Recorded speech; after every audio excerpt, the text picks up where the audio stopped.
So, hey, I'm back. This is Color at Home. This is a Page Tate and Company book, and it is available currently on Amazon. If you want to pre-order, it will actually come out sometime in October. But if you will go ahead and go over there and pre-order now, you will be able to get it on sale. So there's little perks to having to wait. All right, this is one of the pages inside, and the thing I want to show you is depth.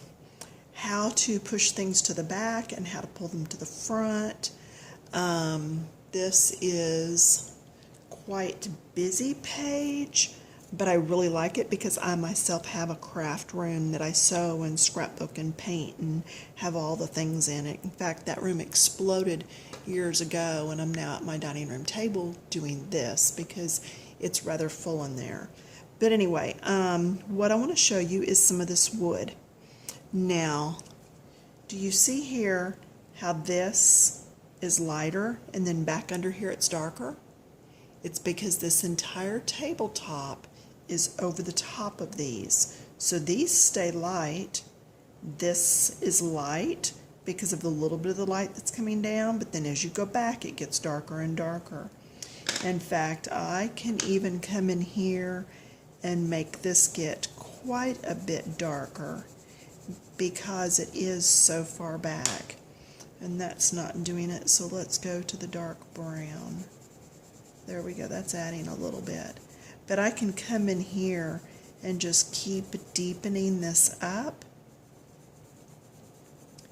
and it will just continue to push that, so to speak, to the back of the page and make all this look like it's quite a bit further back. Now I'm going to take the purple. Remember, I've talked many times about purple, and these are the Ruffine Marco pencils, about using purple as a shadow color. I am going to come in here and lightly put purple across. It just makes it look like that's a little further back in there, so it's darker. Same thing over here on this one. And then from the back coming forward, this is under the cabinet. This is back in the back cubby of that drawer, so it's darker. All right, still darker in here. As we get up here to the very front, it will begin to actually be the inside of the drawer color. And I just found out that a longtime friend has painted the inside of all of her cabinetry bright colors, and I thought, oh, well, I'm going to do the insides of this desk and everything in teal. Why not? But now see how this makes it look like it's more tucked in back there, back in the shadows. Okay, I have already done over here. Now see here, you're looking at it almost from sitting down, so you can see inside. Then here it gets shelf level, and here I had done it blue, that teal, but I went back and erased it because this is actually that top sheet of paper. You have changed angles. See here how you're seeing the sheet of paper? So I actually need to come in here yet and do these shelves going across in the brown. So I've got to do that, and I may go back and do that when I do these dowel rods. Now, do you see up here? This cabinet top is hanging over, so in the back it's darker. In the front it's a little bit lighter. Same thing over here on this side. This is being shadowed by the sewing machine and by this cabinet. So this is going to be darker. And see, I'm using that purple again. I've talked to you about using purple for shadows and shading. It works well on almost every color. I would never use it on yellow. You're just going to get a funky, messed up color. On yellow, I would use tan, or if you have yellow ochre. Now, when we get down here, This I had to really look at for a minute. This is the leg. This whole thing is the leg that supports this table. This is the side of this cabinet in the back. So this is way, way back there. So this can get quite a bit of that dark on it. Okay, and I'm still debating on leaving white workspace tops. Okay, now we're going to go in over here, and I'm going to actually zoom in some for you. I want you to be able to see a lot more what I'm doing here. Okay, this lid is on top. No, this is a shelf. Yeah, it took me a while looking at this to figure this out. I thought there should be another line across there or something. It's not a lid. This is another shelf, and we're looking up at it, but it's still going to be dark back in here. And again, I am using that purple.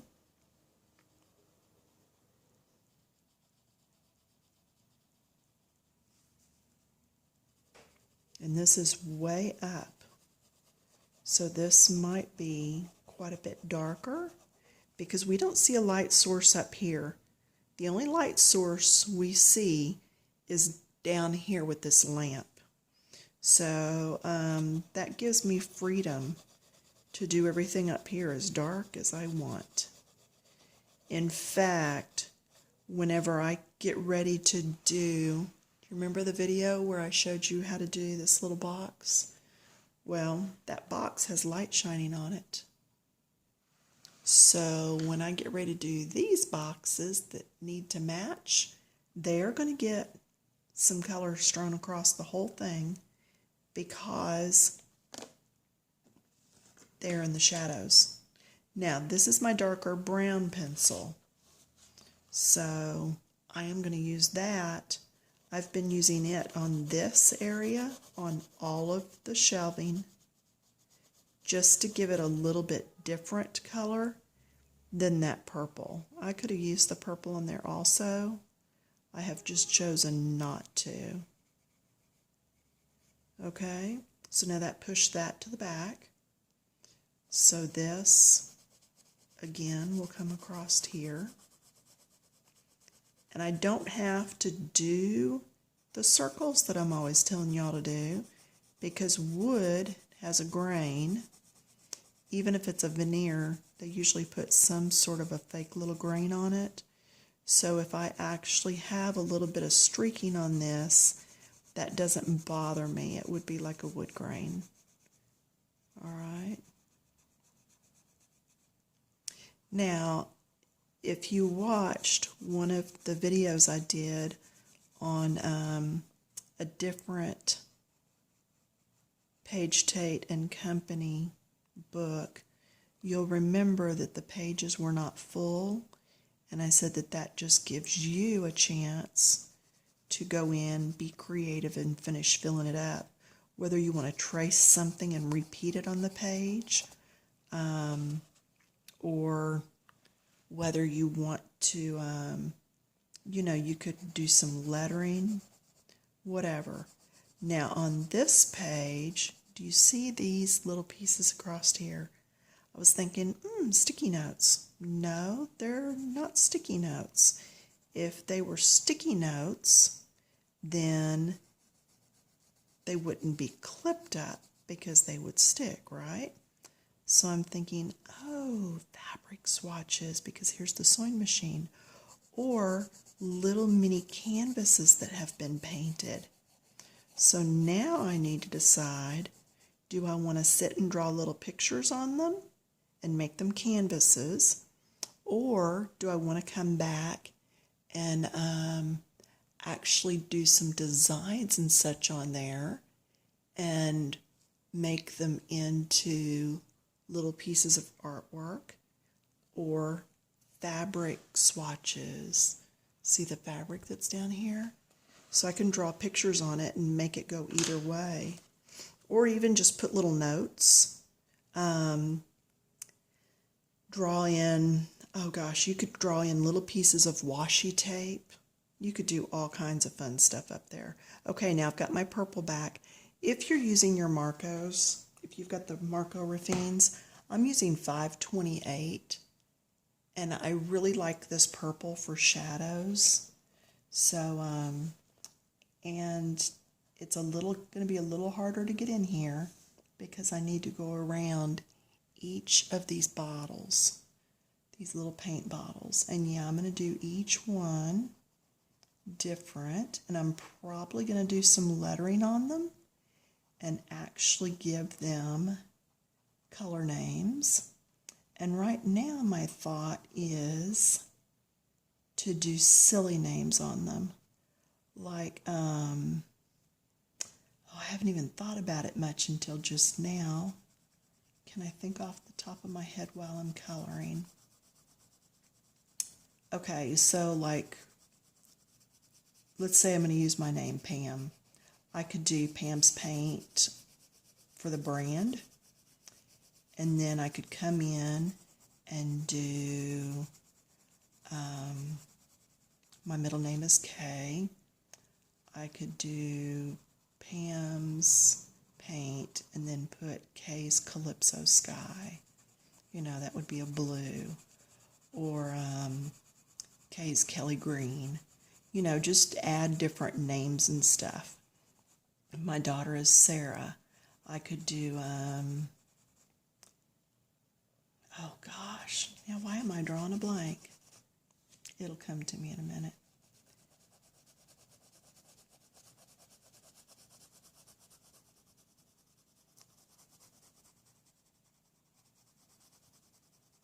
Yeah, I'm coming up blank on names. Now with Andrew, I could do Andrew's Amazing Gray. He loves gray. Sarah likes peaches and stuff. I could do Sarah's Sassy Little Peaches. But anyway, you know what I'm saying. Come up with little names and just pencil them in across there. And after talking about that, I'll probably just come in and put pink, purple, red, whatever. Who knows? But anyway, just something to think on. You know, make your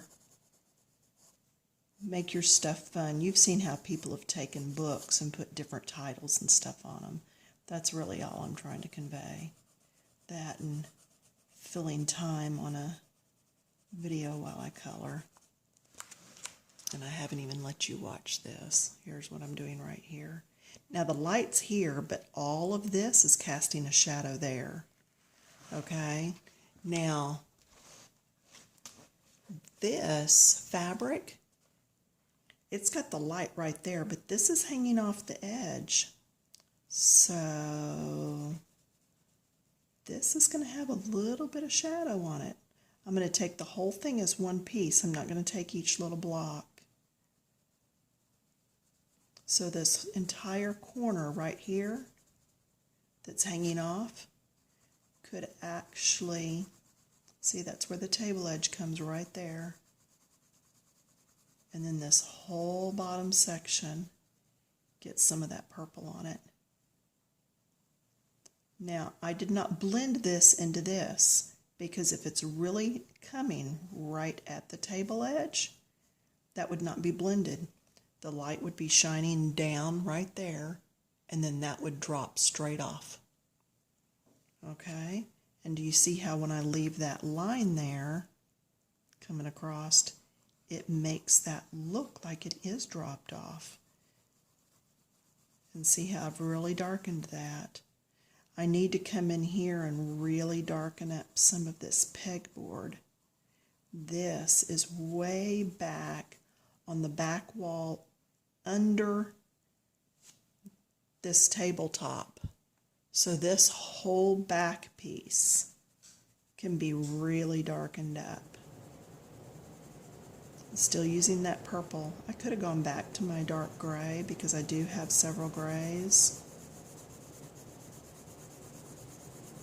And because I'm going full width, I can get along with going straight lines. If I had not gone the full width of that, and just gone part way, I would have need to have done little circles so that I wouldn't have had rough edges. But see how that just pushed that piece of pegboard to the back? And what I do on one side, I need to be able to do over here on this other side. Okay, so I'm going to come right over here, and I'm going to deepen this in.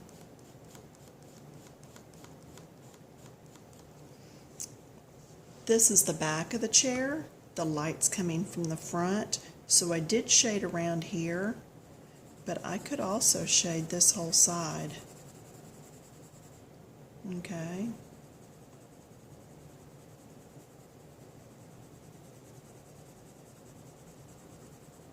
And I don't think I even used Marcos on this. I think I used, now I don't remember if it was Prismas or Polychromos. But see, that's down at the bottom, and then I'll just kind of run it out, getting really light so that it runs out to nothing. But that kind of pushed that bottom down a little and into the shadows. Do the same thing over here a little bit. Just push that back down so it's not quite as bright. Not a lot, just enough to push it down some. And again, I could have come back in with that same blue. So anyway, I hope this helps when you're looking at where to shade. You need to think about where your light source is.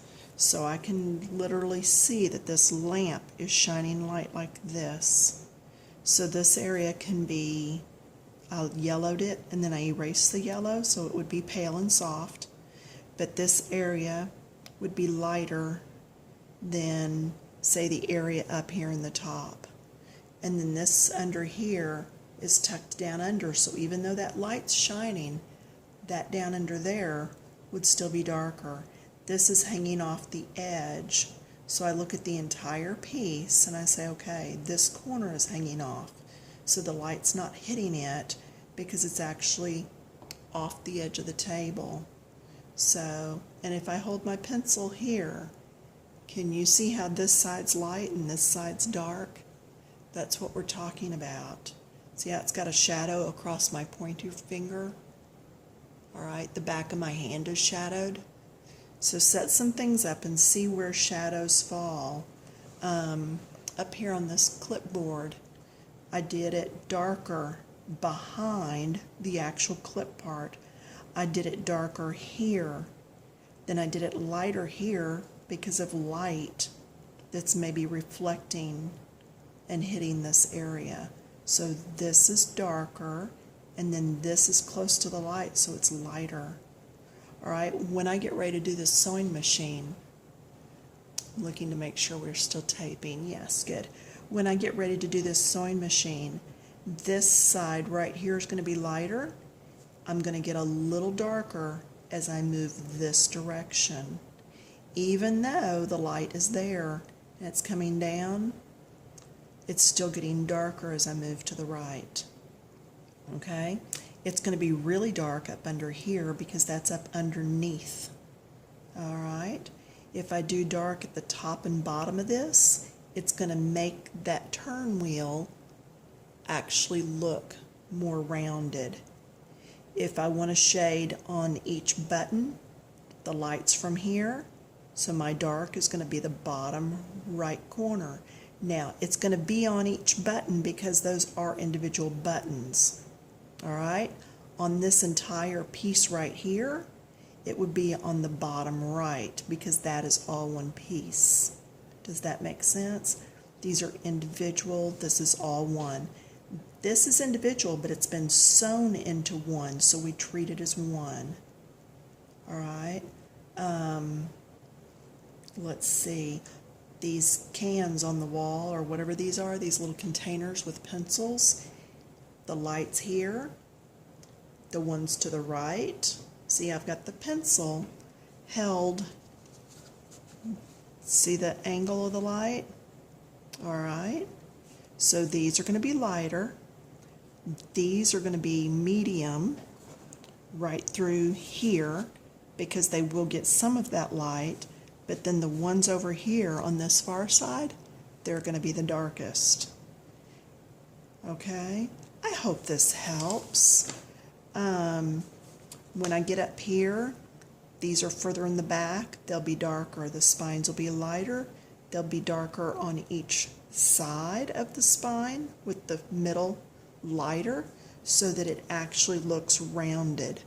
Do you see how my pencil is light down the middle and yet it's a little darker on both sides because that's what makes it look rounded? Okay? All right. Now I guess it's up to you. Grab a book, see what you've learned. I will go back in on these spools of thread, and I'm just going to darken each side. And I don't have to blend just a whole lot, but see, by just darkening them a little bit, can you tell how they do look a little more rounded? Oh, I have a mosquito in here. Not a mosquito, sorry. A wasp. Oh, yikes. Okay, time to hurry up. So I'm going to go to my brown then. Remember I said do brown when you're on yellow? So let's do that. And I just figure if I don't bug him, he won't bug me. I'm not really being all that calm right now. Do you see how each one of those looks a little more rounded? And I'd already done on these.